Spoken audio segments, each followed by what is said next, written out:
For years, this country has been a mystery to Westerners, largely because it's been isolated by conflict and its remote location. But Laos, as they say here, is fast becoming the darling of Southeast Asia among visitors who are looking for a pristine ecosystem and a country that feels largely undiscovered.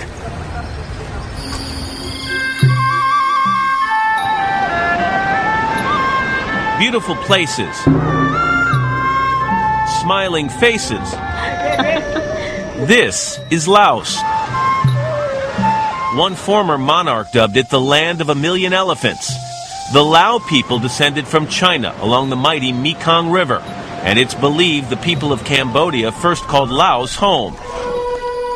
In fact, Wat Pu, a Khmer-style temple in southern Laos, is said to predate the more famous Angkor temples of its Cambodian cousins. Laos is a country where visitors can come and still discover unexplored places.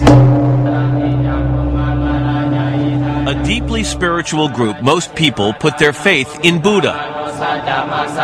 These monks in the northern city of Luang Prabang collect alms or offerings from villagers seeking merit with Buddha. Perhaps it was Laos' deep spirituality that helped this country navigate through its difficult history. After fighting each of its neighbors for independence, this landlocked nation sought protection in the French, whose colonial influence is still felt today. Years after gaining sovereignty in 1953, the country was pulled into another war, a secret war. By the early 1960s, America had begun to fight the spread of communism in North Vietnam and Laos.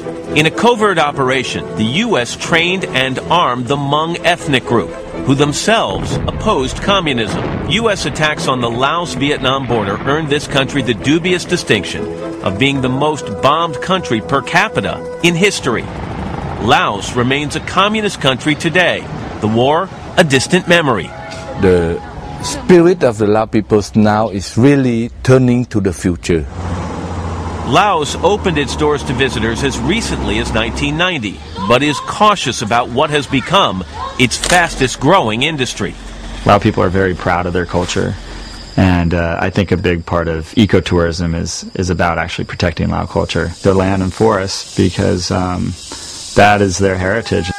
And with half of Laos covered in forest, places like the Kingfisher Eco Lodge in the remote village of Kiet Nong are cropping up around the country, allowing visitors the chance to get up close to nature and give directly back to villages and guides like Mr. Si Ho.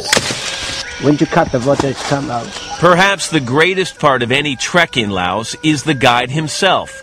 Unless you get to know the people of Laos, then you really haven't made it to Laos. Pretty much everywhere you go, Lao people want to get to know you. But they want to do it on their own terms. It seems Laos has discovered the best way to ensure its future is to protect its past. And we'll have much more ahead from Laos, where the sun is now setting on a Wednesday evening. But first, this is Today on NBC.